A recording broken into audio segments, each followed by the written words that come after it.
hasiera emango diogu, arratsaldeon, eskerrik asko bertan izategatik. Geuretzat ziklo hau garrantzitsua da. Ordizientziaren 10. urteurrena dugu, 10. ekitaldia, 10. zikloa da. 2015 hemen hasi ginen, Urdanetaren 250. urteurreneko itzulera bidailean, naiz eta lehenago ere hainbat erakusketa eta jarrita ginen. Baina, 10 urte bada pixka bat. 33 hitzaldi antolatu ditugu urte hauetan, 2 bisita gidatu, 20 erakusketatik gora jarri ditugu bertan, 7 liburu bailarakoak argitaratu ditugu, eta 10 nazioarteko matematikako lehiaketa antolatu ditugu, argazki lehiaketak, beraz lan pixkat egin dugu. Aitortu barren gaude, geroz eta zailagoa egiten zaigula antolatzea, geroz eta jende gutxigo gaudelako, eta behar dugu jende gehiagoren laguntza. Eta besteak beste, hemen adibidez Ordizikoa kostatu egiten zaigu, giltzataz, gauza guztitaz, gu egin behar gera kargu, orduan geroz eta komplikatugoa egiten zaigu. Baina, aldegun bitartean, nahiko genduke beste 10 urte gehiago egitea behintzet, ez? Eta igual gehiago eta ni bertan izateare. Hori dana aipatuta gero, gaurkoan, hemen gaude, Adrian Odriozola entzuteko, Oiartzuarra edo, zonakoa, ez da? Ez dugu esango herria zehatz, inorez asarratzeko. Adrian doktorea da biokimikan eta biologia molekularrean, EHUn. Euskal Herriko Unibertsitateko genetika irakaslea zera, okerrezpanago, doktorego aparteko saria jaso zenun baita ere EHUn, berrikuntzaren Euskadi saria ere, bai? Genetika saileko hologenomiz ikerketa taldeko zuzendaria, nutrizioko eta kiroleko genetikako irakaslea Espainiako eta Ameriketako hainbat unibertsitatetan, ikertzaile nagusia nazioarteko hainbat proiektutan, asmatzailea giza genetikako 7 patente nazionaletan eta nazioartekotan, nazioartean eragina duten aldizkarietan argitaratutako artikulu askoren egila zera, ekintzailetza esperientzia badezu eta ezagutzaren kudeaketan esperientzia biozientzietan ere, eta hainbat doktore tesi zuzendu dituzu. Eta gaur bertan zaude gure artean mikrobiota eta kirolaz hitz egiteko. Eta hau dana esan da gero, nik uste lehenbailen pasatu behar dola berari hitz egiteko aukera. Mila esker gure gonbitea onartzagatik.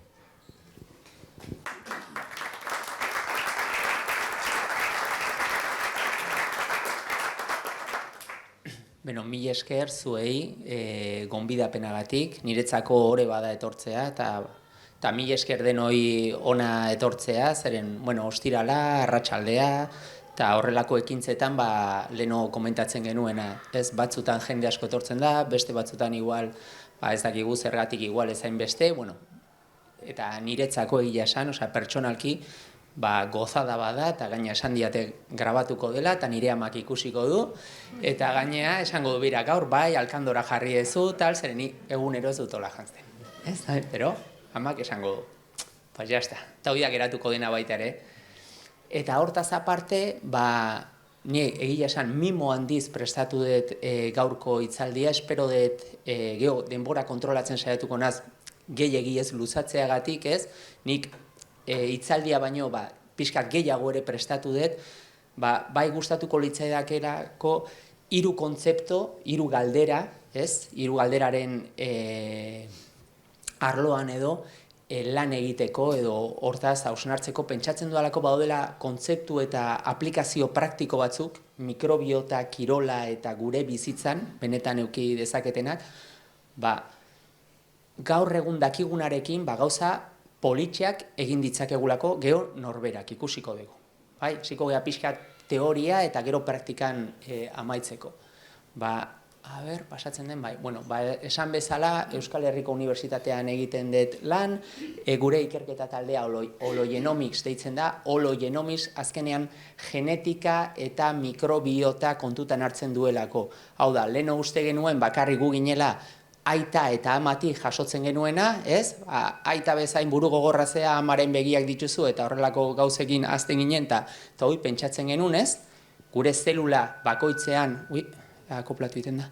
Gure zelula bakoitzean bi liburuska ditugula, bi genoma, bat aitak emandakoa eta beste amak emandakoa, eta hori egia da, baina geroago ikusi da baita ere, hortaz aparte gure barruan beste zelula batzuk daudela, bakteriak daudela. Eta bakteria horiek ere bere liburuska daukate, bere informazioa, eta informazio horrek gure portaeran, ez bakarrik gure osasunan, baita ere gure portaeran, gure nahietan, gure jarrera guztian garrantzi handia daka, eta gainera gure bizi ohiturekin bakteria horiek elika ditzakegu, batzuk akatu, beste batzuk handitzea, deno dakigu, jogurt hartzen degunean bakteria batzuk hartzen egea, okefirra hartzean edo horrelako gauzak, ez? Baina horrek daukan eragina hasiera batean pentsatzen genuena baino askoz ere sakonagoa da. Eta horren implikazioak oso sakonak dira. Beno, zeiten dugu guk hola pixkat orokorrean, DNA analisiak eta mikrobioma analisiak, bakoitzak zein informazio dakan jakiteko, eta gero erlazionatzeko bakoitzaren helburuekin nutrizioan, edo adibidez atleta olimpiko desberdinak eraman ditugu baita ere, bai nutrizioan, bai deskantsoa eta bai ariketa fisikoa individualizatzeko ez, bakoitzaren informazioaren arabera, eta batzuk Tokiora prestatu genituen, eta txirrindulariekin ere lanean ibiltzen gara, eta bueno, holako gauzak, baita ere orain minbizi proiektu batean gaude kolorektal minbiziaren inguruan saiatzeko, hori prebenitzeko eta gero tratamenduan eta ere laguntzeko, ez? Bakterioek ere lan egin dezaketelako. Nola informazio asko kudeatu behar da, hasieran ez genuen ideike, baina gero web plataformak egiten ikasten junginen, ez? Ordenagailuarekin gero eta gehiago lan egiten, formakuntza desberdinak egiten, medikoak, nutrizionistak, erizainak eta, klaro, niri ere gertatu zitzaidan, ez? Orain dela 10 urte mikrobiotari buruz ez genekien ezer, genetikari buruz bai, baina hau pixkat izan da, iraultza, kontzeptualki eta teknologikoki iraultza handi bat, ez? Orduan, hortan laguntzeko, beste talde batzuk, eta ikerketa. Ikerketa gehien bat zuzentzen dugu. Kirolarien mundura, hasi ginen atletikekin lanean, gero beste futbol talde batzukin, NBA-ko jokalari batzukin, zergatik beraiekin, beraiek bai zeukatelako grin hori, 100% hori edo pixkat hobetzen saiatzeko eta hau zerbait berria zen, ez? Eta guretzat ona zen gauzak probatzeko. Zuk kirolari bati esaten diozunean zerbait egiteko, interesa dakanean probatzen du eta orduan ikasteko laborategi ona zen kirola. Baina, gero jun ginen pasatzen gehiago osasunea, eta zehazki minbizira. Zergatik, gure interes zientifikoa handiagoa delako han kirolan baino, ez?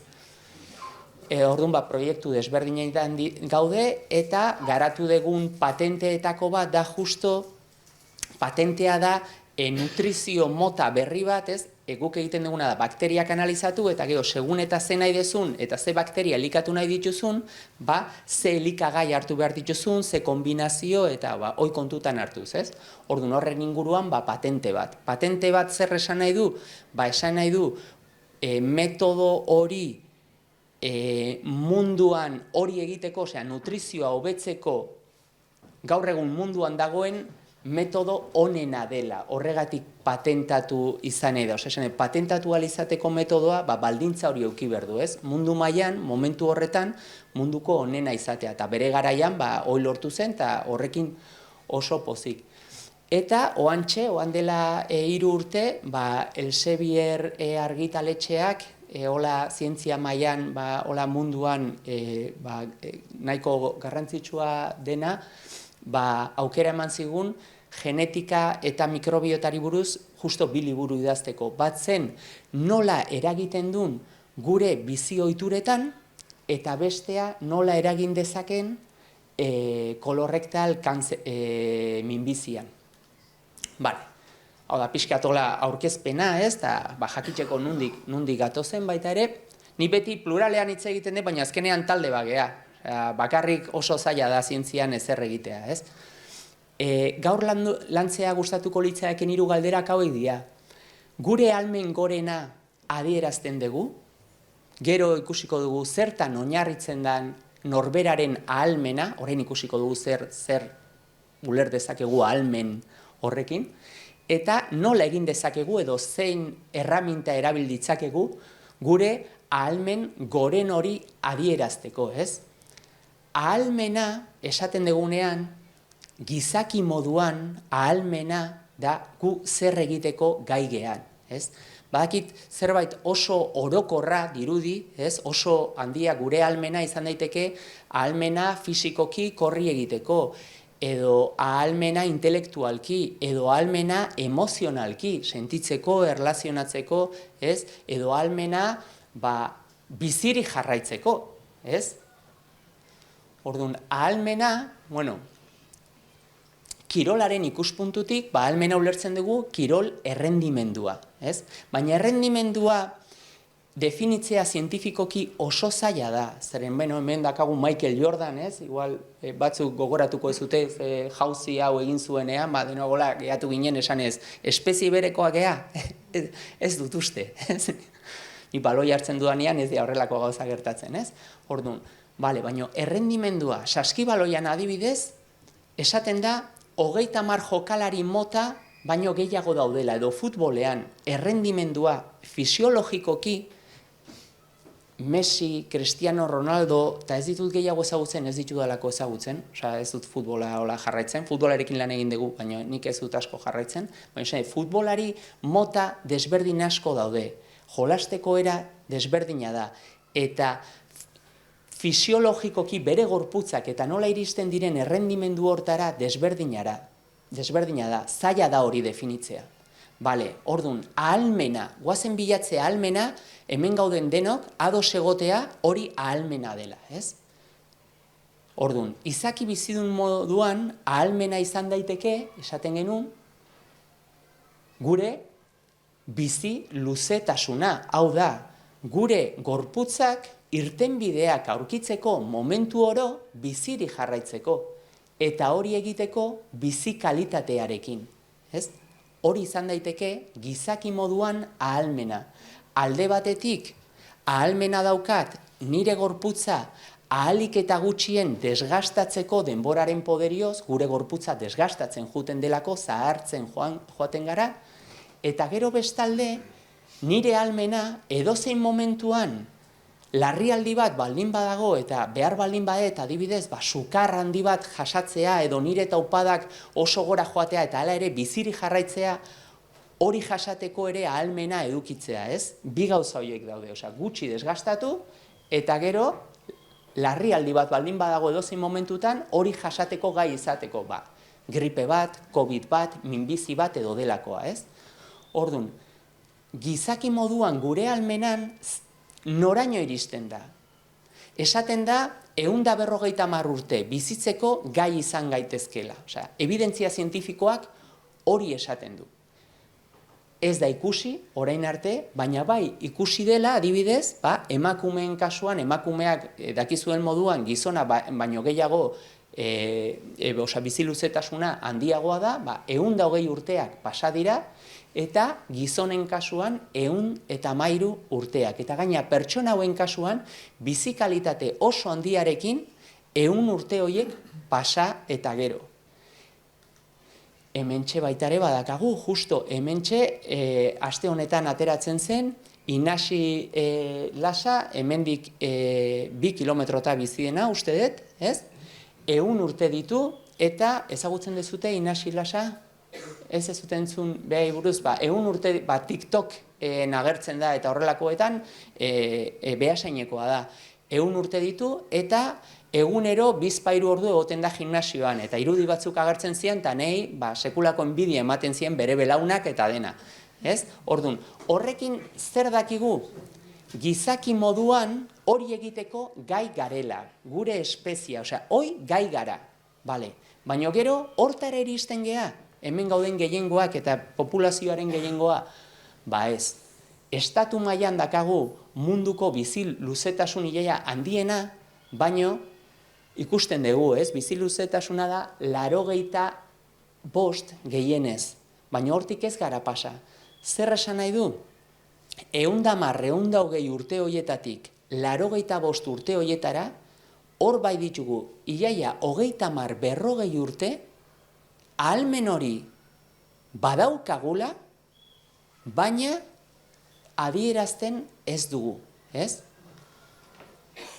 Gure bizi luzetasuna evoluzionatzen junda eta pixkat esaten dena edo, alderatuta belaunaldi batzuetatik ona, asko onditu da eta orduan pixkat ideia gero eta hobeto gaudela, ez? Baina ez da egia. Gu fisiologikoki ez gara gure birraitonak baino hobeak. Baso batean uzten baldin bagaituzte hor bizi irauteko gure birraitonak, nire birraitona ziur ni baino gehiago bizitzea lortuko zula. Ez? Osea, ni fisiologikoki nire errendimendua ez da nire birraitonarena baino handiagoa. Orduan zergatik gure bizi luzetasuna handitu da. Beno, bi gauzetatik, alde batetik, leno, heriotza eragiten zuten gaixotasunak orain kronikoetan bihurtu dira, orduan ez gara heltzen, baino gure bizi kalitatea jaisten da, baino grafiketarako ongi doa, eta gero baita ere, umeen hilkortasuna asko jaitsi da. Hemen bideo bat zen eta ikusten zen nola aldatzen zen, baina ez doa, horregatik. Hor nitxun gauza pare bat prestatua, ez doa, pero bueno, kontatzen dugu, azkenean kontzeptua da. Orduan, horregatik ikusten dugu gure bizi luzetasuna handitsu egin dela. Baino ez da egia gu hobe gaudenik pertsona moduan, norbera. Ze datu daukagu?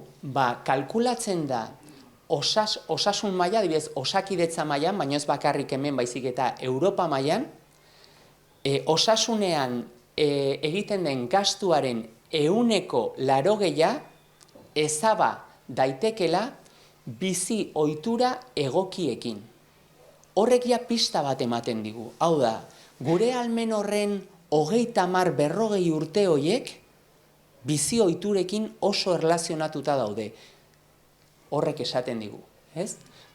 Eta ze gertatzen da populazio guztia hasten baldin bada bizi ohitura osasuntsu moduan ulertzen dugun hori egiten, ez? Gutxiago jaten, pixka denetik jaten, kirol, hain sedentario ez izaten, ez? Kirol pixka bat egiten, baina nola esaten da, oinez 10.000 pausa hauek egiten eta esaten den guzti hori. Ze ikusi da? Ikerketa handi batean populazio desberdinetan ikusi zen sedentarioak ziren persona, baina milaka persona geho, bizi ohitura osasungarri horiek hasita, eta hemen, pixkat ikusi nahi dena da, nola aldatzen ziren bere baloreak markatzaile garrantzitsu batzuetan, adibidez bere insulina mailan, bere HDL da kolesterol ona, edo bere presio arteriala nola aldatzen zen, ez? Orduan, beltzez ikusten deguna da populazioaren proportzioa bere datuak hobetzen zituena. Baina gorriz ikusten ditugun horiek dira sedentario izatetik zaintzen hasten zirenean, beraien osasuna ez zena hobetzen edo okertzen zena. Eta hau da, ze portzentaitan gertatzen zen hori, populazio desberdinetan eta adin desberdinetako pertsonetan. Hau da, teorian osasungarri zen hori, hasi egiten eta okerro egon. Proportzio batean, eta kasu batzuetan, 120, 130, 15, 20, 30 segun eta ze markatzaile begiratzen zen. Zergatik? Badakigu bizi ohituretan daudela gure 30-40 urte horiek, baino teorian osasungarri den hori egiten baldin badugu denok, denontzat ez du balio. Zergatik, non dago gure ahalmena eta non dago gure arteko desberdintasun hori. Zertan oinarritzen da norberaren ahalmena, ez? Zergatik gara gai gauza batzuk egiteko, eta beste batzuk gehiago kostatzen zaigu, zergatik elikadura batetik, adibidez, nik laktosa igual ez dut ongi metabolizatzen, baina beste batek bai, zergatik, ez? Non dago guzti hori, baina gure ahalmen guzti hori? Gure genetikan, gure zeluletan daukagun liburuska horietan. Hor dago informazioa hori da gure ahalmena, gure genetikan dagoena, hori da guk egiteko, guk eo, ni beti pentsatzeet, imaginatu gehala sukalde bat, eta gure ahalmena da ze plater egin ditzakegun eta noiz, ez? O jatetxe bat. Orduan gure genetika da errezeta liburua. Bertan dauden errezetak egin ditzakegu. Gero ikusiko dugu, noiz egin behar ditugu patata tortilla gehiago, noiz gutxiago, noiz barrunakoan gehiago egin, gutxiago egin, gero bakoitzak ikusiko du, baino gure errezeta liburua, ez? Orduan, zer da genetika? Genetika informazio bakarra da, ez daude bi pertsona informazio berdinarekin, ez da bikiak ez da ere, bikien kasuan ere desberdintasunak daude txikiagoak, beraien liburuetan, liburua esan edo genoman, ez? Errezeta liburu horretan, baina gure artean ere, ez daude bi pertsona, ez da munduan ere, informazio berdina dakatena. Orduan, genetika informazio bakarra da, ez? Definitzen duena, eta hemen garrantzitsua da definitu hitza. Ez du determinatzen. Nire genetikak ez du esaten nik zer egingo dudan, ez du esaten nik hitzaldi hau emango dudan, ez du esaten gero zer afalduko dudan. Ez du determinatzen nik ze gertatuko zaidan. Eta hau garrantzitsua da, ez? Pentsatzeko genetika dela Damoklesen ezpata badakaguna gure gainean. Ez du determinatzen pertsona bat ze izango den. Egiten duena da definitu nola erantzun dezakegun estimulo baten aurrean edo inguruaren aurrean. Nik laktosa gehiegi hartzen baldin badet, ez dut ongi metabolizatzen, pero gutxiago har dezaket. Orduan, genetikak ez du determinatzen ze gertatuko zaidan. Definitzen du nola erantzungo dudan. Eta desberdintasun hau, zaila egiten zaigu, barneratzea, gu orokorrean oso dikotomikoa gehalako. Inorrez da Podemosekoa eta PPkoa. Inork ez du esaten Euskalduna eta Espainiarra sentitzen dela. Dikotomikoa gea. Orduan, horrelako kontzeptuak pixkat erdian geratzen dianak kostatzen zaizkigu eta niri ere bai. Eta hori da, gure hemen horrela garelako, beste leku batzuetan horrela ulertzea gauzak txuria edo beltza asko kostatzen zaie, bestera batean ulertzen dute. Baina labur bilduz, niretzako garrantzitsuena da zue jakitea, genetikan informazio asko dago, mikrobiotan informazio asko dago, eta ikusiko dugun nola erabildezakegun guk nahi degunerako. Errezeta liburu hori nik nahi ditudan platerak egiteko. Baina ez du determinatzen nei ze gertatuko zaidan. Esango dit, ze sentiberatasun daukadan, gero ikusiko dugu, adibidez, kirola egiten baldin baet, lesio bat edo beste ukitzea, batzuk sentiberatasun handiago bat edo txikiagoa ukiko dugu, edo ahalmen bat handiago txikiago, adibidez, entrenamendu espezifiko bat eginda, aspektu espezifiko batean hobetzeko. Gero ikusiko dugu adibide bat, guk nahi baldin badugu gure ahalmena aerobikoa hobetu, deitzen dena oxigeno volumen maksimoa hobetzeko, egin dezakegu, adibidez, korri poliki, edo egin dezakegu crossfit eta horrelako entrenamenduak. Helburu berdinerako. Segunetan olakoa den gure genetika, entrenamendu bat edo beste hobetu jungo zaigu. Horrelako aplikazioentzat. Orduan, gure genetika liburu bat da, adibidez, imaginatu 75 kiloko pertsona batean eukiko ditu, 50 bilioi zelula, eta zelula bakoitzan liburu bat, benetan bi liburu, bat aitak emandakoa eta beste amak emandakoa, eta liburu bakoitzean 20.000 gene edo 20.000 errezeta. Errezeta, patata tortilla, barrunakola, 20.000 ditugu. 20.000 proteina desberdin egiteko ahalmena. 20.000 gutxi gora bera. Hasiera batean uste genuen askoz gehiago zirela, baina gero ikusi da 20.000 direla. Zenbaki hauekin geratzen gea, gero bueltatuko gea. DNA gure liburu hau badakigu irakur daitekela eta 4 hizki ditula. G, A, C eta T. Badakizue baitere, egon zela proiektu bat, giza genoma deitzen zena, nun gure liburu guztia irakurri egin zen. Kasu horretan, Estatu Batuetako gobernuak izan zen uste zuen hau negozio ona zela bere garaian, eta ordun erabaki zuten bertan sartzea gure genoma irakurtzeko 3.000 milioi dolar sartu zituzten.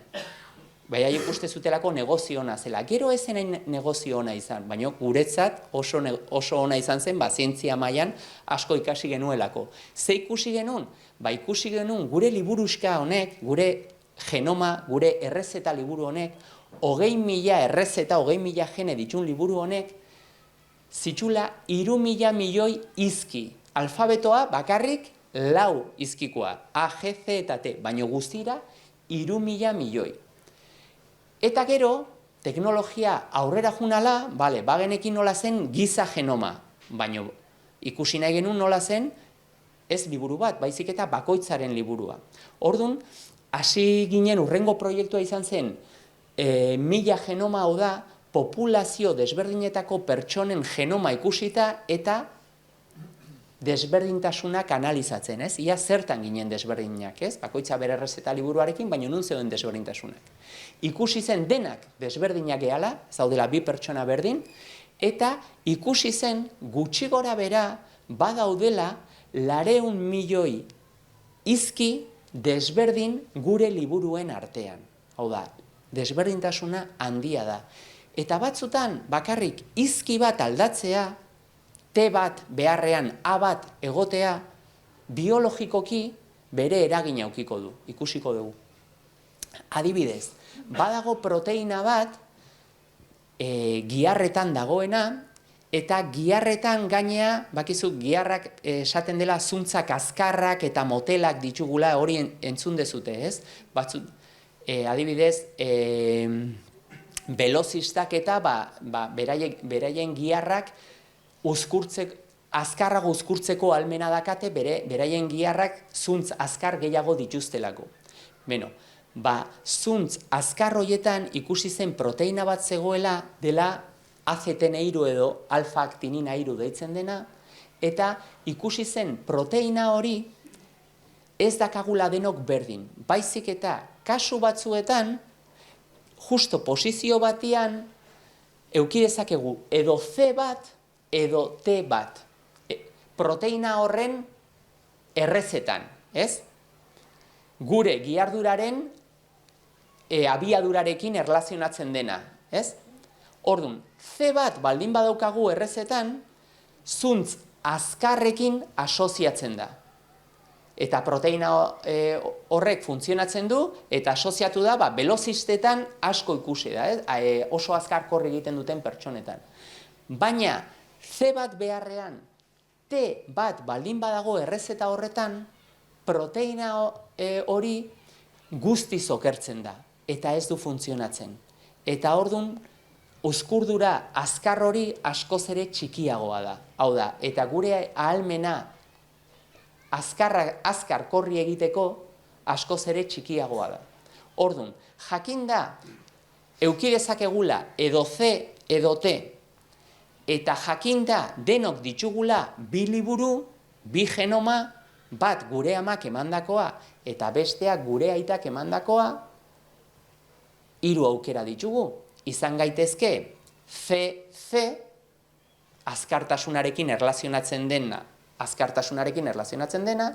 izan gaitezke T eta T, azkartasunarekin erlazionatzen ez dena, edo izan gaitezke C, gure amak ematea C, eta gure aitak ematea T. Bai? 3 aukera desberdin ditugu. Orduan, izan gaitezke CC, CT edo TT.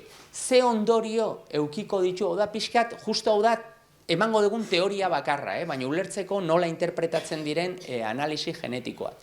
CC baldin bagea hori asoziatzen da proteina horren kantitatea oso handiarekin eta potentzia handiarekin, azkartasun handiarekin. C bat jasotzen baldin badugu eta T bat, Tea jakinda proteina hori ez dela funtzionatuko, ordun proteinaren erdia bakarrik 150 eukiko dugu funtzionala. Orduan, potentzia pixka batekin asoziatzen da, baina gehien bat ere, giarroiek hain azkar uzkurtzen ez direnean, gehiago erresistentziarekin ere, pixkat mistoa, esaten dena. Adibidez, futbolariak eta esaten da mistoak direla asko, bai? Batzuk oso potenteak izan arren. Eta jasotzen baldin badugu gure aitatik eta gure amatik T eta T, orduan proteina hau ez dugu eukiko, eta gure giarrak uzkurtzeko ahalmena txikiagoa izango da. Orduan hau, erlazionatzen da gehiago erresistentziarekin. Hau, betetzen da, baina hau da bakarrik gure genomaren, gure liburuaren posizio bat, eta ez da gure potentzian edo gure abiaduran eragiten duen bakarra. Orduan bai ikusi dela, abiaduran eta velozistak eta CC izaten direla gehien bat edo CT, beste kirolari batzuekin alderatuta, baina munduko abiadura txapeldun bat, TT zen justo ez deguna espero. Zergatik, gure genoma oso handia delako eta beste leku batzuk ere eragina eduki dezaketelako justo ezaugarri horretan, kasu honetan abiaduran. Bai? Guk egiten deguna da, ikusi ze posizio, ze leku gure genoman diren garrantzitsuak interesantzen zaigun ezaugarri horrentzat, eta horren arabera ondorioak atera.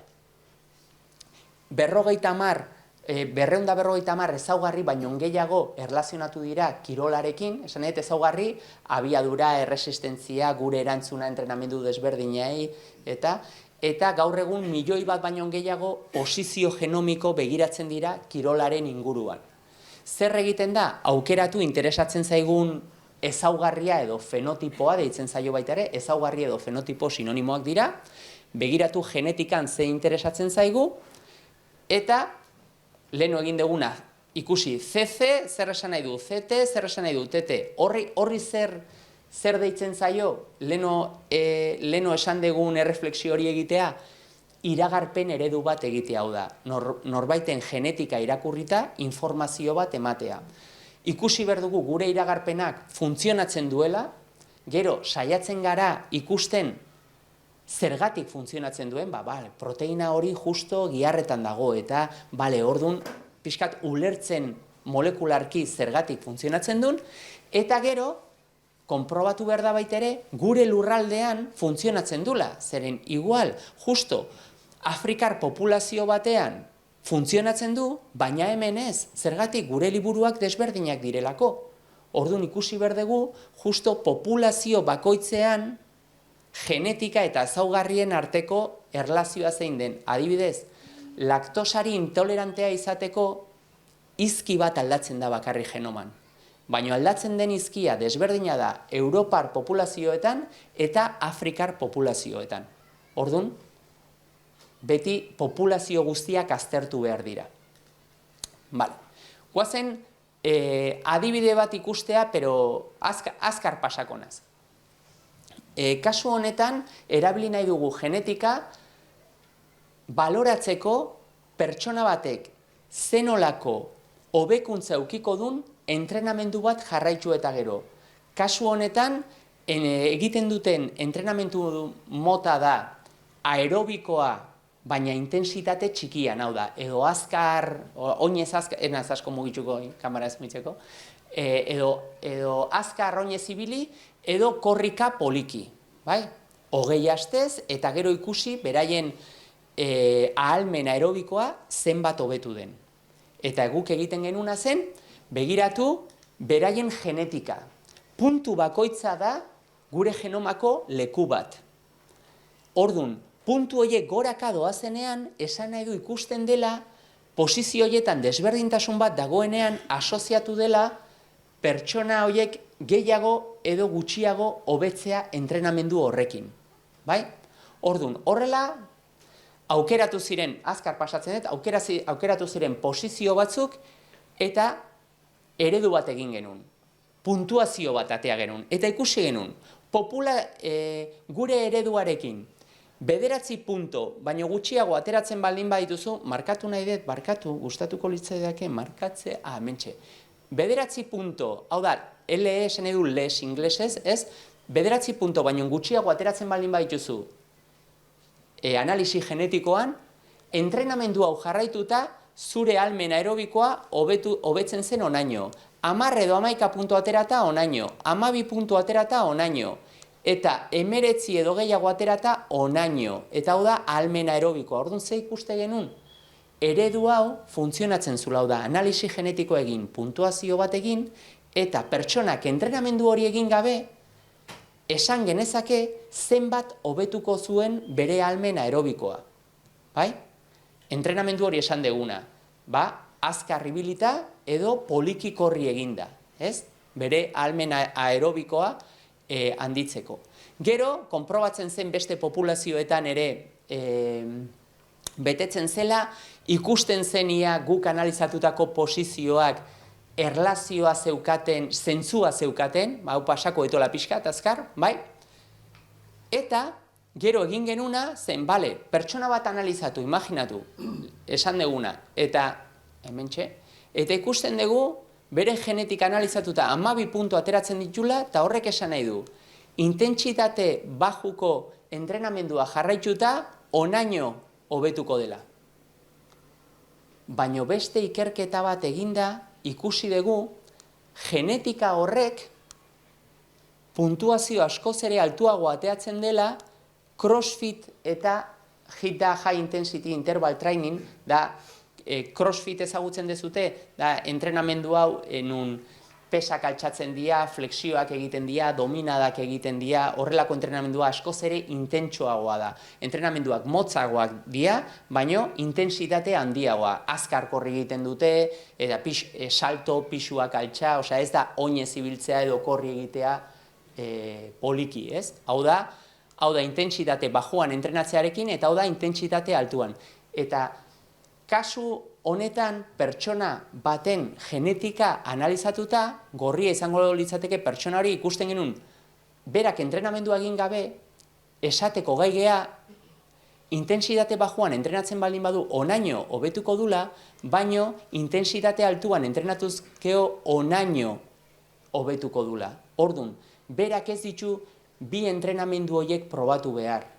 Jun daiteke zuzenean ona eta badaki gehiago hobetuko dula. Baina beste pertsona batentzat aldrebes izan daiteke.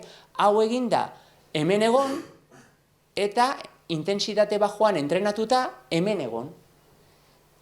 Eta hori gertatzen zaigu begiratzen dugun edozein ezaugarriarentzat, deno desberdinak gea. Horregatik esaten dut, genetikak ez du determinatzen noraino iritsiko naizen ni. Noraino iritsiko naizen ni, segun eta ze bide hartzen dudan. Igual, bide ez egokia hartzen, bide egokia ez den, optimoa ez den, bide hartuta igual onaino iristenaz, pero igual badago beste bide bat onaino iris naitekena, segun eta ze ezaugarri interesatzen zaidan. Bai, guazen ikustea, hau da pixkat adibide bat zen, entrenamenduarekiko eta nola erantzun dezakegu, lesioarekiko, ez? Lesioarekiko adibidez, lesio muskularretan eta ikusi dira posizio desberdinak, erlazionatzen dienak gure lesionatzeko joerarekin. Edo adibidez, Akilesen tendinopatia, ez bakizute Akiles tendoia zein den, justo ikusi da, badagoela errezeta bat, gen bat, dela kolageno bosta, mutatua dagoenean, gure tendoien eta baita ere gure azalaren eta malgutasuna asko aldatzen da. Eta hemen daukagu, Gary Turner, hau da, Guinness errekorra daukana, bere azaleraren malgutasunan, ezakin noizbait ikusi dezuten, berak daukana da justo mutazio bat kolageno bostan, eta ez du behar bezala ekoizten. Txakur batzuetan ere ematen da. Hauek dira oso kasu arraroak. Baina badaude, maiztasun handiagoan ematen diren beste kasu batzuk, ez dela errezeta guztia ez dago gaizki, o ez da desberdin, baizik eta justo bakarrik izki bat aldatzen da, ez? Eta justo gen horretan, hemengo askok eukiko dugu, igual, 30% gutxi gora bera, eukiko dugu justo kolageno bostan, ez da dena mutatua, probatu, ez? Horrela egiten balin bazute, mutatu eukiko zute, bestela ez. Baina, Bai, hain erreza da, batzuetan esatu, analisi bat egin dezaket, bueno, probatu eta segitxuan jakingo duzu, ez? Justo, errezeta horretan, C bat hartzen baldin badugu gure aitatik, eta posizio batean, eta C bat gure amatik ere, asoziatu da kolageno desberdina izatea, eta gure joera tendinopatia bat eukitzeko, justu Akilesean, 3 aldiz bajuagoa izatearena. Edo bestera bate esan da, CC izan beharrean baldin bagea TT edo CT, kasu honetan gure joera izango da 3 aldiz handiagoa. Horrek ze esan nahi du? Fijo nire tendinopatia bat eukiko dudala edo fijo ez dudala eukiko, ez dakik gogoratzen zuten, oan dela urte asko, Pablo Berasaluze nola justo pilotako finalean justo hautsi zuen, Akilesa. Gure genetikak esatu fijo hautsiko dugun edo ez, hemen eserita egonda ez dugu hautsiko, berdin du zenolako genetika daukagun. Eta gero, segun zer egiten dugun, baudia horregatik da, erlatiboa da, batek eukiko du 3, batek, hori da loterian jolastu bezala, batek boleto bakarra jolasten du eta besteak 3 boleto jolasten ditu. Baina tokatzea beste gauza bada. Hau berdina da. Eta berdina gertatzen zaigu, aurreko lotailu gurutzatuarekin, badakizute futbolean eta askotan hausten dela, ez da oso ohikoa, baina bai oso larria da, eta kasu horretan genetika ikertuta ikusi da beste kolageno bat da, kolageno bat da gure gorputzean daukagun proteina, maiztasun handienan daukagun proteina, kolageno bat. Orain badakizute baita ere kolageno osagarri asko saltzen diala baita ere, magnesioarekin eta hartzeko, ez? Hau da, kolageno tipo bat, hau trentza edo txirikorda baten itxura dauka, eta segun eta ze genetika daukagun, txirikorda horrek bi kable desberdin ditu, beti 3 dira, baino 2 erabatekoak eta bat beste erabatekoa edo 3 berdinak dira. Eta 3 berdinak baldin badira, gure trentza hori segun eta nolakoa den, gure tendentzia lesio hori eukitzeko 5 aldiz txikiagoa izango da. Ni justo lesio hau eukinun. Orduan, horrek zesan nahi du berdina. Fijo hautsiko dezula, fijo ez dezulako hautsi ez, loterian zenbat boleto dituzun, edo bat edo 5. Hori esan nahi du. Bai? Bale. Orduan ikusten dugu, genetikak nola eragin dezake kirolean adibidez gure erantzunan entrenamendu batea, gure lesionatzeko joeran, eta plantea dezakegun galdera bat. Eta gure genetika alda daiteke? Alda dezakegu gure genetika? Hola orokorrean ez, baina badaude erak leku puntualak aldatzeko. Eta hau da, terapia genikoa deitzen zaiona. Igual entzun dezute, badakizute virusek gure zeluletan sartzen direnean, egiten dutena da beraien materiala, beraien genoma gure zeluletan sartu, eta gure zelulak hasten dira beraien genoma barneratzen dute, eta hasten da beraien errezetak egiten. Hori da virusek egiten dutena. Orduan, terapia genikoan egiten dena da, virusaren genoma kendu, guk nahi dugun errezeta edo genea sartu, eta gero virus hori juten da gaixoaren zelulara, eta gaixotasuna eragiten duen genea aldatu eta konpondu egiten du. Eta hori gaur egun egiten da. Oan dela 10 urteia komerzializatzen dela terapia genikoa oso emaitza honekin. Hasi ziren 1980 hamarkada, gaur egun ja 2000 baino esperimentu gehiago egin dira, proiektu gehiago, eta noiz erabiltzen da, gaixotasunak oso larriak direnean, eta oso ongi dakigunean genetikak gure genomaren ze lekuetan dagoen arazoa, gaixotasun horrekin erlazionatuta, eta leku bakarra denean aldatu behar deguna. Orduan horrekin zer esan nahi dut, gure genetika aldatzeko gai gea, terapia genikoak funtzionatzen du. Historia da oraindik oso garestia dela, terapia genikoak, tratamenduak €1.000.000 normalian balio dute, baina denboraren poderioz merketuko dira eta hau izango da gero eta zerbait gero eta normalagoa. Orduan, adibidez hau da Glibera hasieran atera zen farmakoa lipoprotein lipasa ez dakagunean, eta hemen barruan dagoena, pastilla horretan edo hemen injekzio batzuk ziren, virusak daude. Virusak guk genoman aldatu nahi dugun zati horrekin. Orduan esaten dizu, zenbat, ez dakit hortik, hemendik ez da oso ongi ikusten ez, eta zenbat virus kopia dagoen kutxa bakoitzean. Eta saltzen dira. Orduan, alde batetik badakigu genetika alda daitekela. Oan, guazen hitz egitea, hau da terapia genikoa, hau da, aldatzea, gaixoak sendatzea. Kirolaren arloan terapia genikoa ez da erabiliko dena da, eta uste duguna erabiltzen dena 2008 urtetik da, dopin genetikoa. Hau da, genetika aldatu, baino kirolariaren ahalmena hobetzeko. Orduan, badakigu geneak alda daitezkela, terapia genikoarekin. Orain, badakigu ze gene aldatu behar ditugun kirolariaren ahalmena hobetzeko? Ezagutzen ditugu leku horiek? Leku batzuk ezagutzen ditugu. Adibidez, horrelako behiak ezagutzen dituzue, hauek dira Belgian Blue deitzen direnak. Batzuk uste dute oso gizenak daudela, baina benetan dena giharra dira. Edo adibidez, pitbullak ikusi dituzue, txakurrak, pitbullak dena gihar purua da. Zergatik dianola. Gehien bat, mutazio bat daukatelako, gu hemengo edozein, populazio orokorrean normalean, adibidez, gimnasiora baldin bagoaz, oazten baldin bagea pixu bat altxatzen, pixua altxatzerakoan bakizute gure giharrak hautsi egiten dira, pixka bat, ez asko, baina hautsi egiten dira, eta gero, gorputzak esateu, giharra hau erabili dezu, hautsi egin dezu, erabiltzen dezulako, eta orain, egingo dudana da, gihar hori hazi, energia bidalikoetara, giharra handitzeko behar dezulako.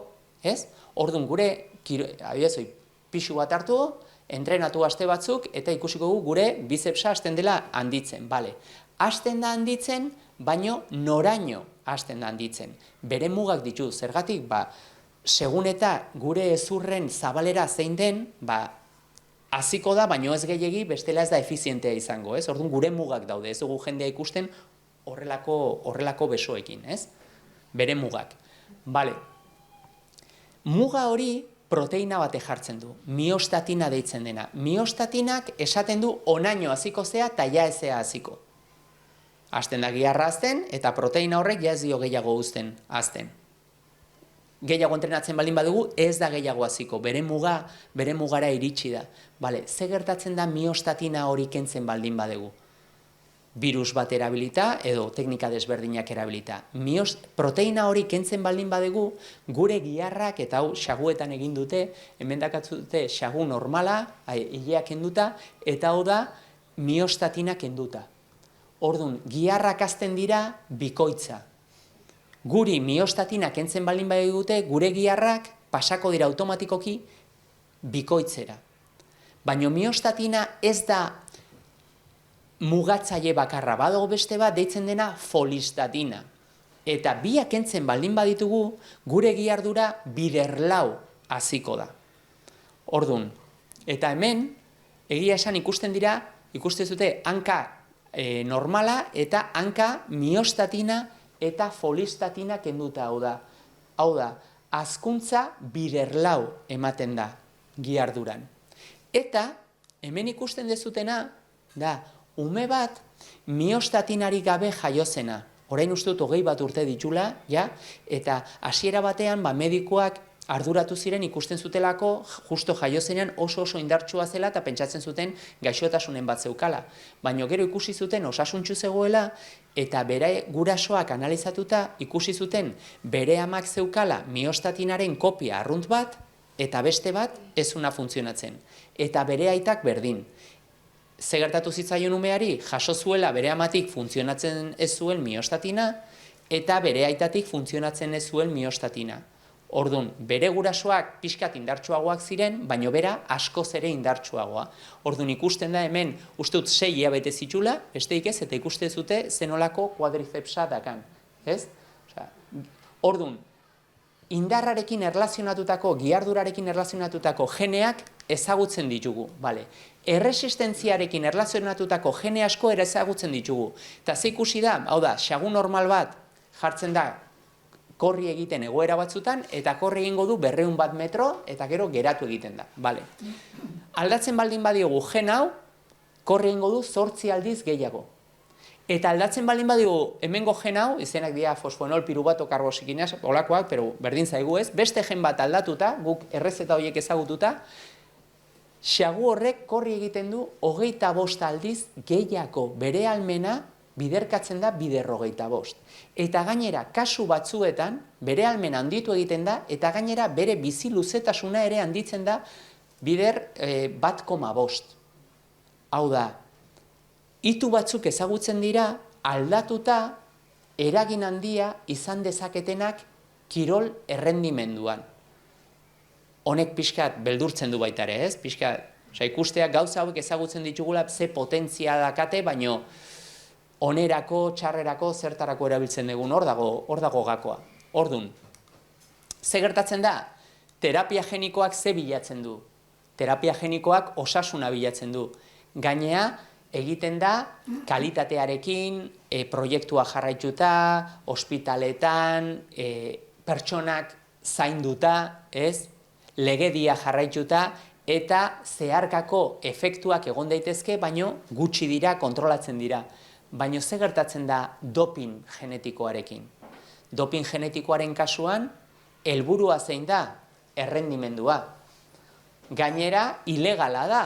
Orduan, nola egiten da, nori egiten zaion, ez?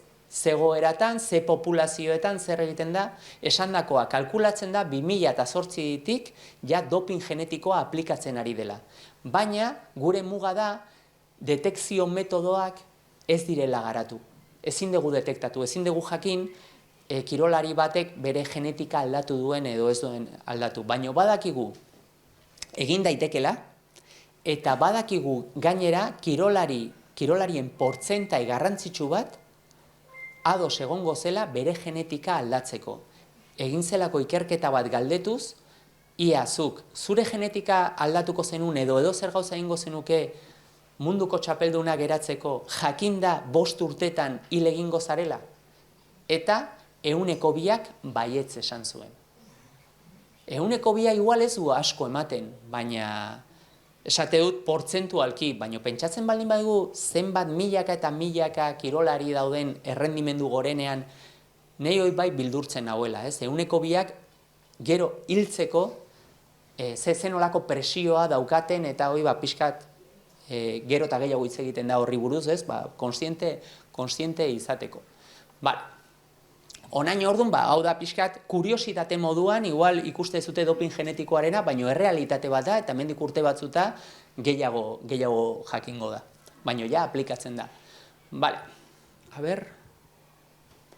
Bale, pasako naiz pixkat azkarrago, hemendik 10 minututan edo amaitzeko. Hemen zen esatea bakarrik errendimenduarekin asoziatu direla, kirol errendimenduarekin, genoma, leku asko, baina, joango nahi zuzenean esatea, proiektu handi bat egin zen ikusteko genetika eta errendimendua nola erlazionatzen ziren, hartu ziren korrikalariak mundu guztiko populazioetatik, genoma guztia analizatuta, milioi eta milioi posizioak, ia zerbait amankomunean zeukaten kirolari horiek, eta ez zen iaia ezer atera. Ateratzen zen denak desberdinak zirela, baina bakarrik posizio bat zegoen, bakarrik izki bat, aman komunean zeukatenan denok.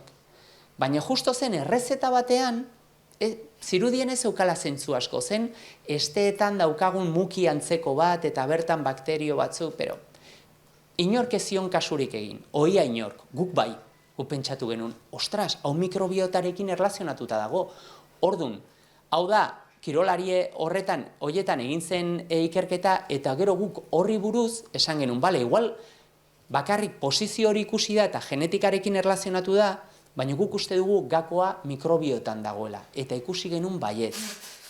Aman komunean daukaten hori mikrobiotarekin erlazionatzen dela, bakterioekin, eta azkenean da, esteetan daukagun mukiantzeko bat, bakterio horiek jan dezakete, eta jaten dutenean, bakterio horiek funtzio asko dituzte, baino egiteko gai direnak da, antiinflamatorio natural batzuk garatzeko gai dira.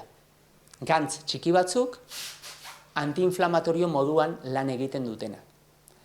Eta gainera, gai dira baita ere, guk kirola egiten dugunean, garatzen dugun laktatoa ez dakit noizbait entzun dezuten, gure odolaren azidifikazioarekin erlazionatzen dena, laktato hori jateko gai dira eta energia gehiago ekoizteko. Orduan, hasi ginen ikusten mikrobiota kirolean garrantzitsua izan zitekela. Zer da mikrobiota? Mikrobiota azkenean da gure gorputzean dauden mikroorganismo horiek, eta gure parte dira. Eta bakteria horiek, gehien bat guk analizatzen duguna dira bakterioak, bakteria bakoitzak bere genoma dauka, bere errezetak ditu, eta gure gorputzean daude. Ze uste dezute, guk erabiltzen ditugun geneak eta errezetak gehien bat direla, gure aitak eta gure amak emandakoak, edo gure esteetan dauden bakteriak dituztenak? Gure esteetan? Hoixe lehen esaten genuen gure almena genetikan dagoela, baina guazen ikustea mikrobiotan. Esaten genuen ditugula 20.000 gene, 20.000 errezeta gure aitak eta gure amak emandakoak, baina mikroorganismo, pertsona bat 75 kilo pisatzen baldin baditu, 3 kilo dira bakteriak gutxi gora bera. 3 kilo gure gorputzean. 104 pisuan bakarrik. Baina bakterioak gure beste zelulak baino txikiagoak dira. Ordun, kantitatean, kopuruan, 150 da gutxi gora bera. Gu ditugu gure zelulak zenbatuta, erdiak dira gure aitak eta amak emandakoak, eta beste erdiak dira bakterioenak. Baina gene kopuruan, guk gure zelula guztietan liburu berdinak ditugu. Hile batean eta azkazal bateko zelulan eta gure bihotzeko zelulan informazioa berdina da. Gure aitak eman diguna eta gure amak eman diguna berdina da. 20.000 gene horiek. Baina bakterioek bakoitza bere errezetak ditu. Eta guztira izan ditzakegu bakterioetik eukita 10 milioi errezeta. Hau da, guk ditugun genen 189 bakterio horietatik dator. Eta gure artean, bakterio horiek desberdinak dira 180an. Funtzio asko antzekoak dira, baina oso desberdinak dira ze bakterio ditugun eta ze kantitatean. Zer egiten dute bakterio hauek? Gure esteen osasuna erregulatzen dute. Gure esteen iragazkortasuna. Historia da pentsa gure estea konektatua dagoela gure ahoarekin. Guztiz, sartzen da zerbait, guk edo zer gauza jaten dugu eta gure estetara doa. Zer jandeguna pozoi baden edo elikadura den edo zer den, azkenan hori erregulatu egin behar da. Ordun, gure esteak izan behar dira odi itxi batzuk eta erregulatu behar da esteetatik odolera ze pasatzen den, zer ez den pasatzen eta zenbat. Askotan, segun eta ze jaten dugun, elikadura ultraprozesatu hauek eta alkohol gehiegi edaten bada, kirolarik egiten ez baldin badugu, ze gertatzen da, este hori ez dago ondo, zulotxoak egiten zaizkio eta orduan edo zer gauza pasa daiteke odolera. Eta horrek egiten duena da gure gorputzak denbora guztian egotea alarma batean. Alarma hori deitzen zaio inflamazio kronikoa. Eta horren aurka burrukatzen. Ez da ezer sentitzen, ez dugu ezer nabaritzen, baino gure gorputza desgastatzen joaten da askoz ere azkarrago. Eta hori uste dugu dela bizi luzetasunarekin erlazionatzen den gako nagusia. Falta zaizkigun 30-40 urte horiekin. bai? Kirolarientzat ere oso garrantzitsua da bere errendimenduan. Bueno, gero, bakteria patogenoak egon daitezke, bakteria probiotikoak, hau da guri mesede egiten dizkiguten bakterioak, gero, egon daitezke antiinflamatorioak ekoiztu ditzakete, neurotransmisoreak, dopamina, serotonina, acetilkolina, gure nerviosistema eta gure portaerarekin erlazionatzen diren molekula hoien 170%ak bakterio hoiek ekoizten dituzte. Psikoaktiboak dira gure portaerarekin erlazionatzen direnak, vitaminak erregulatzen dituzte, vitamina B, desberdinak, K1, K2, gure metabolismoa, gero esaten genuna kirolariek eta intentsitate altuan daudenean eta laktatoa ekoizten dutenean, laktatoa birziklatzeko gai dira. Eta gero beste gauza bat ere, guri azukrea amaitzen zaigunean, eta gure zelulak azukrea berdutenean, gure gibela ahalmena dauka azukre hori ekoizteko gantza hartuta, ekoiztea edo proteinak hartuta, azukrea ekoizteko eta guri energia hori emateko, eta kirolarientzat ere oso garrantzitsua da. Baina, bakteriak ere hori egin dezakete. Zer esan nahi du? Energia behar baldin badugu eta bakterio aproposak baldin baditugu, hartuko dituzte beste molekula batzuk, azukrea sortuko dute eta energia emango digute. Eta gaina gure gibelak funtzio pila bat ditula aske egongo da. Orduan gure gorputza gutxiago desgastatuko da. Gehiago eta hobeto biziko gea eta kirolarien kasuan errendimendua altuagoa izango da. Eta beste funtzio bat da antioxidatzaileekin erlazionatuta. Badakigu antioxidatzaileak garrantzitsuak direla baita ere zahartze prozesua moteltzeko, ez? Eta askotan esaten dugu, hau hartuko dugu antioxidantea delako, antioxidatzailea delako ez dakize, baina zein da errealitatea? Errealitatea da, guk hartzen digun antioxidatzaile horren 95% inaktiboak direla, bakterioak aktibatzen ez baldin baituzte gure gorputzean. Orduan, berdin du ze hartzen dugun, bakteria proposak ez baldin baditugu, ez du funtzionatuko. Bai? Eta behaiek ere, antioxidatzaile horiek sintetizatzeko gai dira. Bale. Hau pasakoet pixka bat, bestela manekien, gehiago prestatua neukan, baino, funtsezkora jungonaz, bale, amaitzeko. Bale. Beraien garrantzia hitz egin dugu, esan dugu, gure almena genetika, gure almena mikrobiotan, bakteria hauek ze funtzio egite dituzten komentatu dugu, azkenekoa eta ja bukatzeko. Nola egin dezakegu gure almen goren hori adierazteko? Nola egin dezakegu gero eta errezeta gehiago eukitzeko eta horiek behar bezala erabakitzeko? Kasu honetan, nahi ditugun bakteriak edukitzeko eta gune ditugun kantitatean edukitzeko, ez? Eta gure lagun moduan lan egiteko. Bale, gure almena, genetika eta mikrobiota, ze estimulo egin dezakegu gure bizitzan hori hobetzeko? Igual, pasako, eta guk nahi deguna, adibidez, egin dezakegu elikadurarekin, aktibitate fisikoa, deskantsua eta erlazio edo emozioak. Hoiek dira gure lau kuadranteak bakteria horiek mikrobiota hori hobetzeko. Lortu nahi deguna, gainetik pasako naiz dela, disbiosia da bakteria horiek ez daudenean gustora, bai? Desorekan daudenean. Eta, ze gertatzen da? Lehen esan deguna inflamazio kroniko bat, guk beti bizigarenean alarma batean, bai? Gure zelulak gustora ez daudenean. Eta hori gertatzen zaigu, eserita denbora gehiagi daudenean, elikadura proposa ez denean, edo estresatzen garenean, ere, adibidez, inflamazioa ona izan daiteke, imaginatu autobusa eskapatzen nahi dela, eta orduan, guk gure alarma, ez? Esatu, ostra, korri egin berdet, orduan gure gorputza aktibatzen da, korri egiten dugu eta autobus hartzen dugu. Energia gastatu dugu, baina, bi geltokitan, ja, deskantsatu dugu, eta jazta. Edo adibidez, hola, golpe bat jasan da, eta gertatzen da, inflamatu egiten da. Zergatik, ez daki gertatu den, ez daki zerbait pozointxoa irakurri ukitu dudan. Orduan, isolatu egin behar du parte hau, immune sistemara jun, bakteria pila bat bihatz horretara jun, eta ikusi dena ongi dagoen, eta gainontzeko gorputza salbatu, ez? Orduan, inflamazioa kasu horretan ona da, baina zein da arazoa? inflamatuta bizitzea denbora guztian. Orduan, gure esteak komunikatuta daude gure odolarekin, eta odola leku guztietatik doa.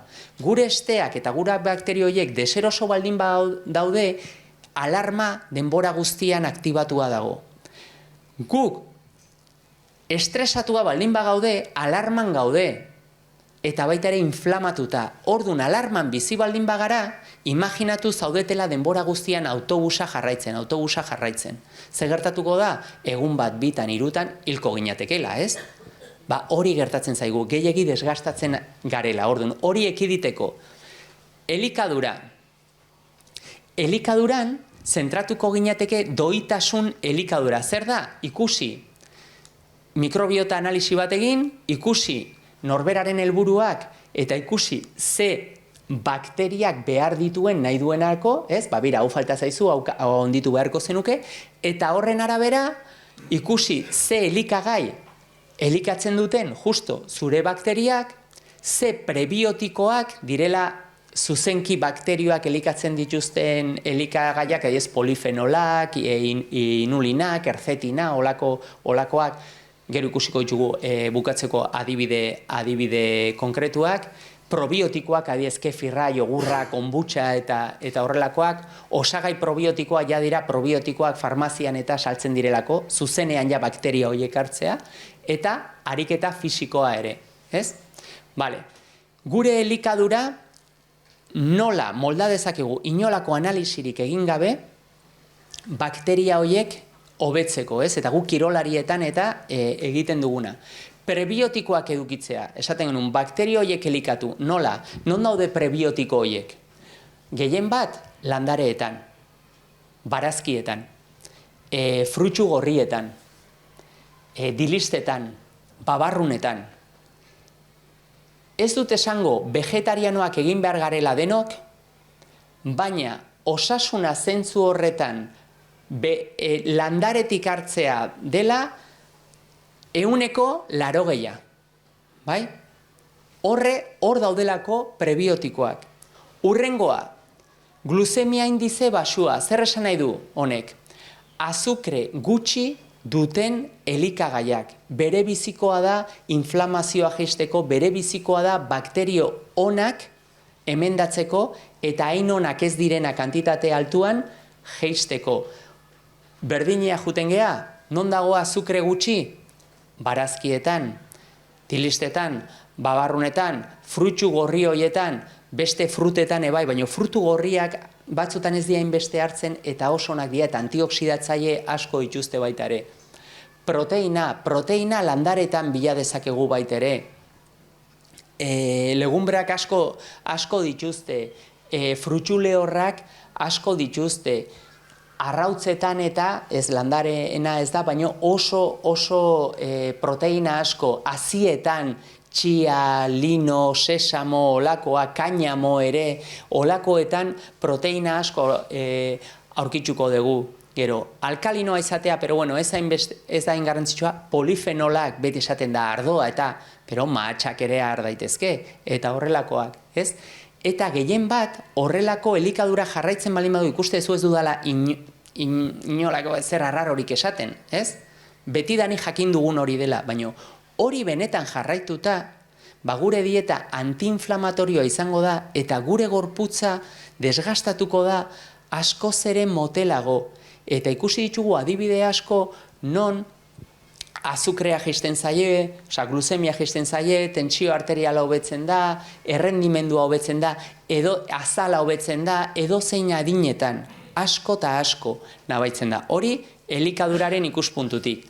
Ariketa fisikoa, 2 minutu, eta amaitzen dugu.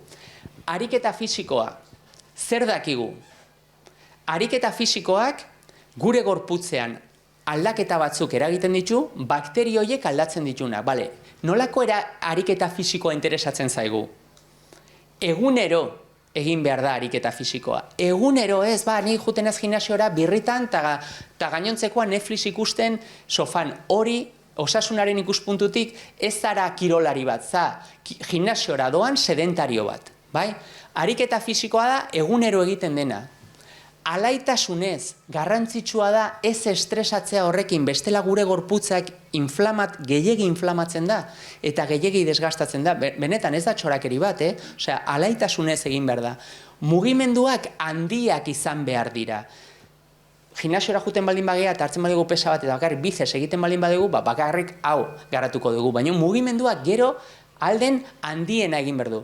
Indarrarekin, indarra behar dugu, eta gure mikrobiotak indar hori behar du. Horrek zesan nahi du, pixoak altxatu edo flexioak egin, edo sentadillak edo altxa, osea, indarra egin behar da. Bai gizonak eta bai emakumeak denok egin behar dugu, indarra egunero. Eta bizi konstanteak hobetu. Zeintzuk dira gure bizi konstanteak? Temperatura, gure pH-a, gure janari gutxirekin moldatzeko ahalmena, osea, ospitale batera baldin bagoaz, neurtuko dizkiguten gauza guzti horiek, ez? Orduan guk, kirol hau eginda, gure bizi konstanteak hobetzen dira. Zein da kirol hoberena? Dantza egitea. Egunero dantza egitea da aurkitzuko dezuten kirolik hoberena, eta dena ingo dezute. Kirolari askoei gomendatzen dio, eta kirolari onak dien asko, Shaquille O'Neal ezagutzen dezute. Kirolari asko oso dantzari ona dia. Bruce Leetaz goatzen zeate, Twist txapelduna zen, dantzari onak dia. Ikusten dugunean, eta gu hemen Euskal Herrian batzutan festak dira eta dena gola gaude, ez? Osasunaren ikuspuntutik ere oso garrantzitsua da. Bale, deskantsua, hau guztiz aldrebes daukagu. Ze gertatzen da? Gauez ilun egon bergeala, ez dakat denbora asko esateko, baino arazo larria dago osasunarekin mugikorra eta telebista ikusteaz. Argi urdin hori gure zelulei esaten die eguna dela, ez diguzten deskantsatzen eta inflamazioa sortzen du. Nola dakizute ongi edo gaizki zaudeten? Nola esnatzen zeate? Deskantsatuta edo nekatuta. Iratzargailua berdezute esnatzeko? Kafea berdezute aktibatzeko? Hola baldin bada, esan nahi du inflamatuak zaudetela, nekatuak zaudetela, eta zuen gorputza desgastatzen ari zaretela, asko eta 30 urte horiek galtzen ari zaretela. Pentsa, egon gaitezkela 2 hilabete jangabe, hilgabe. Baina lo egin gabe 7-10 egun eta jailtzen gea. Eta gaur egun gehiengoak lo egin behar deguna, baino gutxiago lo egiten nahi gea. Eta hori, zuzenki bakterioak hiltzen du. Bakterioak ere bere erritmoak dituzte. Eta gu gaude diseinatuta, hau adibidez txarra da orain guretzat. Bai? Txarra da. Gaua da, gure zelulak deskantsatu behar dute. Bai?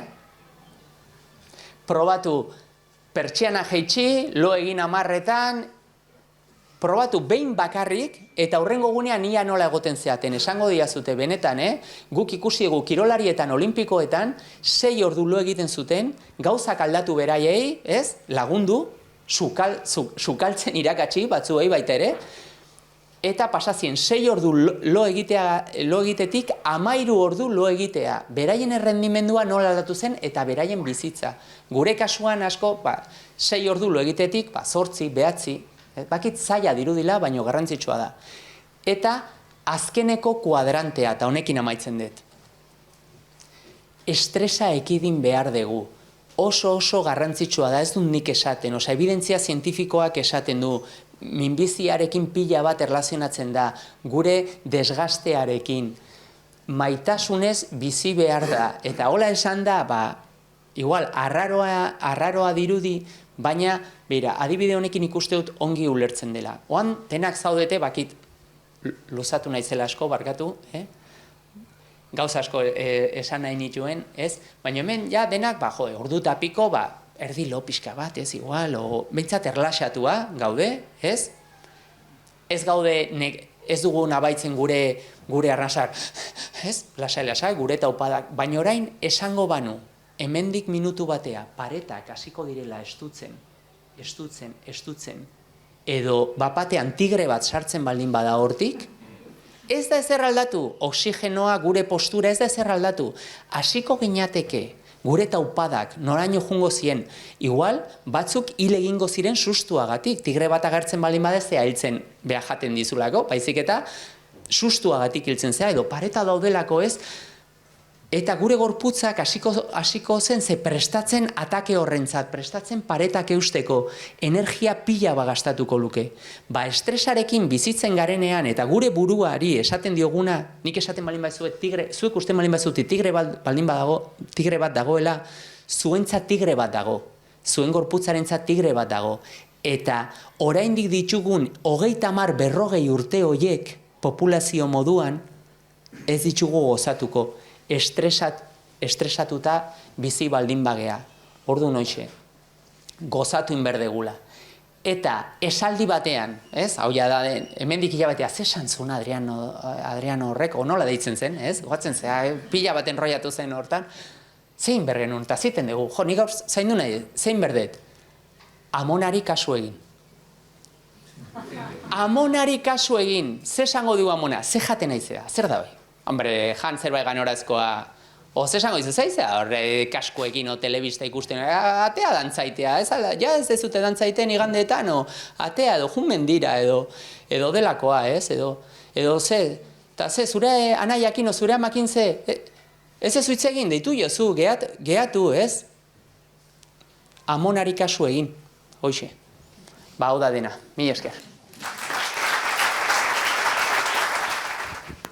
Eskerrik asko hitzaldiagatik oso interesgarria. Nire galdera da, behin entzunion mediku bati, horrela hitzaldi batean edo, mikrobiotaren trasplanteak edote zeuden. Prestatuan okan baita. Bueno, horri buruz. Bai. Mila esker. Esaten den bezala, mila esker galdera hau egiteatik. Mikrobiotaren trasplanteak dira imaginatzen dugun bezala. Hau da, hartu zuzenean pertsona baten mikrobiota eta pertsona edo xaguetan, baino pertsonetan ere egin da, eta beste batean sartu eta erderaz esaten den bezala por la vía ordinaria.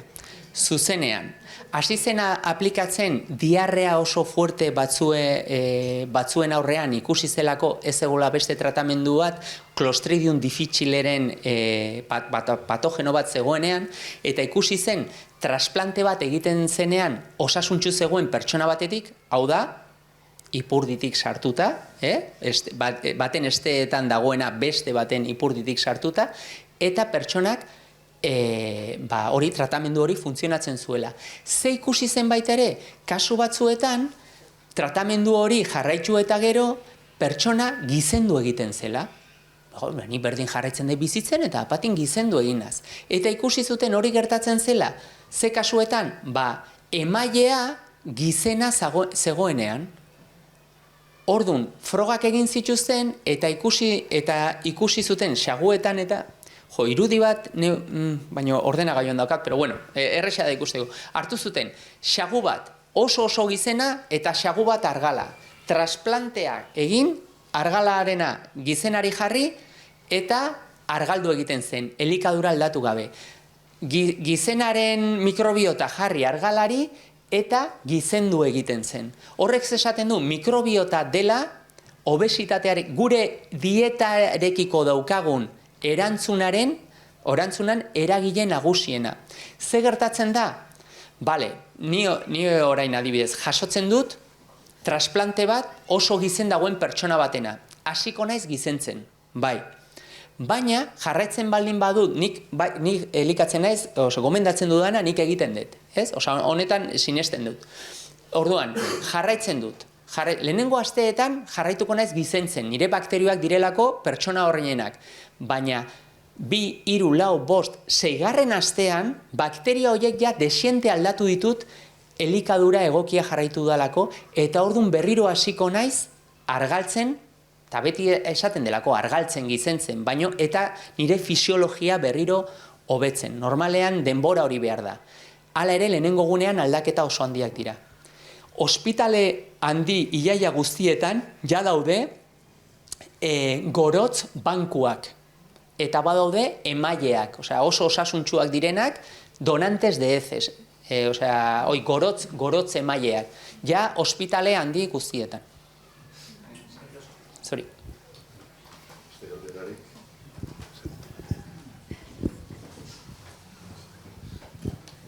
Bai, nola jakin dezakegu ze mikrobiota daukeun bakoitzek? Jakin daiteke analisi batzun bidez edo?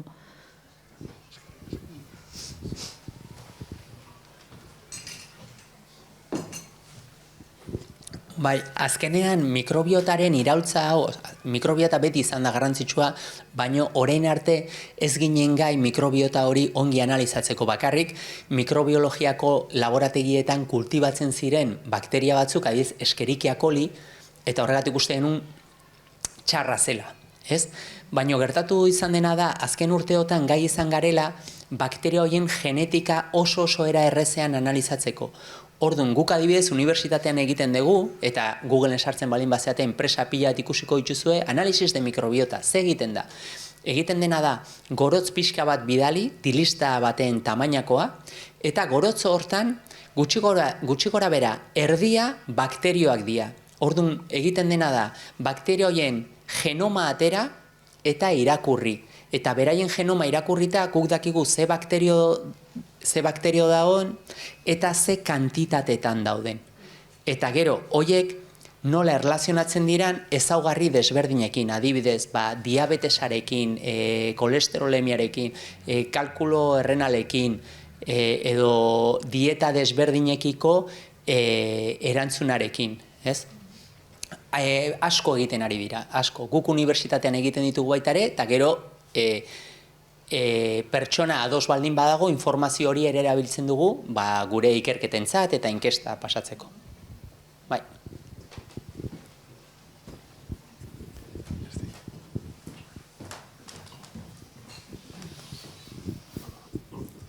Apa, ni nahi nun zuk hitz egin dezu asko genetikan ingurun, eta gero mikrobiota zaintzeko aipatu dituzu bizi ohiturak, ez?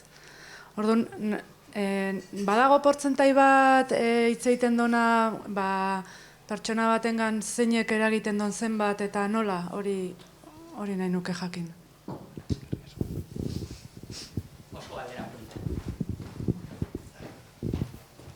Mila esker. Bai, azkenean genetikan ditugun desberdintasunak gauza oso konkretuak izan ezik ez dira hain garrantzitsuak gure bizi kalitatean, esan nahi du. Badago mutazio bat adibidez, progeria ezagutzen dezute gaixotasuna, gaixotasun genetiko bat non pertsonak oso azkar zahartzen dira eta umeak ikusten ditugu 7-8 urtekin ja Alzheimerrarekin, Parkinsonekin eta 10 urte baino gehiago askotan ez dira bizi. Oso kasu arraroak dira. Gaixotasun genetiko bat baldin badaukagu, hor genetikak pisu handia aukiko du, eta hori da dagoena, eta jazta. Baina populazioaren 80% baino gehiago ez daka horrelako arazo genetiko larri bat. Orduan, gaixotasunen 80% eta populazioaren 80%an bizi ohiturak dira pisu handiena dakatena. Osa, ikusi da azken urteotan nola minbizia emendatu da pilo bat, bular minbizia, esteetako minbizia emendatu da pila bat. Gure genetika ez da aldatu. Aldatu dena da bizi ohiturak. Oso bizi ohitura guretzat txarrak direnak ditugu. Argiarena ez da txorakeri bat, oso garrantzitsua da, estresarena, jendea bakarrik bizitzea, ez da txorakeri bat, minbizia eragin dezake estresatua bizitzea, ikusten da bular minbizian adibidez, alfa luminala dena maiztasun handiena daukana, ikusten da gehien bat emakumeak 55-60 urtekin, gizenak edo elikadura ezaproposa, gehiengoa, eta oso estresatuak. Bi faktore horiek asko ikusten dira. Orduan bai, bizi ohiturekin kalkulatzen da, bizi ohitura txarrak jarretzen baldin baitugu, eta hasten baldin bageagoan 2 urtez bizi ohitura optimo, gauza hauek egiten urte pare batez, gaztetu gaitezkela 30 urte. Igual ez da beste aurpegian ikusten, niri ez zaitile gehiago aterako, baina fisiologikoki 30 urteko aldea egon daiteke gure bizi ohiture, segun eta ze bizi ohitura jarraitzen ditugu. Eragina oso handia da, ni ez naiz beti hola bizi, bere momentuan gaixotasun larri bat ukinun, Eta orduan baita ere hasten zea, horregatik ere hasten zea gauza gehiago ikertzen eta bakoitzaren bere historia daka, eta desberdintasuna oso handia da, oso. Azkenengo galdera bat, bale. Ni esker galderak egiteagatik, horregatzak beste ikusten luzatzen zara eta... Bueno, arratsaldeon, oso interesgarria, entzuten ari garena. Eta pixka bat, azkeneko partean estresari buruz esan dezuna, egia zan, bizi ideala estresari gabekoa da, ezta? Baina baita gizakiok ez daukagu herentzia genetiko bat nun estresari esker aurrera egiten dugun. Eta behin irakurri nuen biologo batei, gu badaukagula ezin ekiditu ebitatu ezin dugun estres maila bat, puntu bat, eta horri esker gizaki bezala aurrera egiten dugu, gure oreka bilatzen dugu gizartean, familian, eta noski, ari gera esaten estres kontrolatu bat, bai? Nik horregatik pixka bat estresa, nik ez dakit, baina noraino estresik gabe bizi daiteke. Nik uste estres kontrolatu bat behar dela gu gizakiok, pixka bat, gure alerta maila batzuk, eta ere mantentzeko estresik gabe, ez dakit, hori posible dan. Eta horrek noraino egiten digun estres, oinarrizko estres maila horrek noraino egiten digun kalte, gure bizikalidadean eta gure osasun, etorkizuneko osasun luzapen horretan. Besterik gabe, eskerrik asko.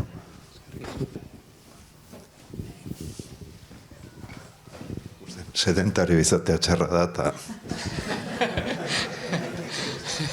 Erantzuna luza izango da, deskantzatzeko. Mila esker galdera hau egiteagatik ni igual, egoan esan dezula, nola azkarra salduet, esan dut, estresa ekidin zergatik ni asumitzen dudalako gehiegizko estresa dagoela populazioan, ez? Baina estresa bi eratan neur dezakegu, gauza bada estres dena bezala, estres akutua, ez? Ona da ni alertan egotea gidatzen nagoen bitartean, ez? Burruka bat baldin badaukat, azterketa bat baldin badaukat, edo orduan, momentu horretan, estresa edo alerta maila hori mantentzea, baino txarra da, era kroniko batean egitea, hau da, nik behar dut deskantsu bat, ez? Etxea iritsi bernaz, eta ezin naz egon lanean jarraitzen bentsatzen, arazoa, horrelako gauzak, ez? Gero, esan edet, osea, ezin gea denbora guztian estresatua bizi, ez? Horrela igual hobe azalduta dago. Eta gero, estresa ere, bereizten da estres positiboa eta estres negatiboa. Adibidez, maite mintzen geanian, ez? Estresatua gaude, esan edet, alertan bizi gea. Egon gaitezke, egunak, lo egin gabe, ez dakigu ez da jan degun, edo ez degun jan, ez dakigu gaude horren la luna de Valencia, ez? Baina esan nahi dut, eta lehenengo hilabete horiek nola izan daitezke, ez? Oso pozik gaude egiten dugun kirolarekin, o gauden proiektuarekin, edo, eta gure alerta maila handia da, baina oso alaitxu gaude, ez? Estres hori positiboki guk perzibitzen dugun estres hori fisiologikoki ez da txarra. Zer da txarra? Negatiboki jasaten dugunean, eta negatiboki jasaten dugunean egun guztian zehar eta epe luzean. Hori da benetan txarra dena. Eta tamalez, denok ohitu gea horrela bizitzea pentsatzen hori ezin degula ekidin, ez? Preokupazio horiek eukitzea, eta baita ere, aprobetxatzen dut, ohitu gea nekatuak egoteko. Oso arrunta da, klasera etortzea ikasleak goizean, eta ez da, nekatuak, ez? Odenok esatea, nola zade, osteguna da, oso nekatua. Ohitzu gea horretara, eta hori ez da osasungarria. Hemendik 50 urteta, nik uste dut ezkea horrela biziko, interiorizatuko, barneratuko degulako, zer nolako garrantzia dakan osasunan, ez? Orduan, bi gauza horiek, estres negatiboa, kronikoa hori ekiditea bere bizikoa da, bere bizikoa, eta fijo zuen inguruan ikusten dezutela, eta deskantzua, hobe deskantzatzea bere bizikoa da. Ez da beste kafe bat hartu, ez da. ez da oporretara itxaron, ez da egunero deskantsatu behar dugu. Eta gehiago deskantsatu alda. Denbora gehiago berko genuko hortaz egiteko, pero alda. Eskerrik asko, plazerra, entzutea. Datorren ostiralean bertan izango dugu Aitzol Lamikiz, gaztelerazko hitzaldia izango da, el sector aeronáutico y los retos que plantea la industria, eta hurrengo ostiralean berriz izango duguna da Amaia Orbea, Pieko ikerlaria, mikroplastikoa kutsatzaile kimikoen koktela itsasoan izenburuko hitzaldia emango digu. Eta bukatzeko, eskerrik asko, benetan nik uste informazio oso garrantzitsua eman diguzula, eta nik uste txalo handi bat merezi dola, ez da?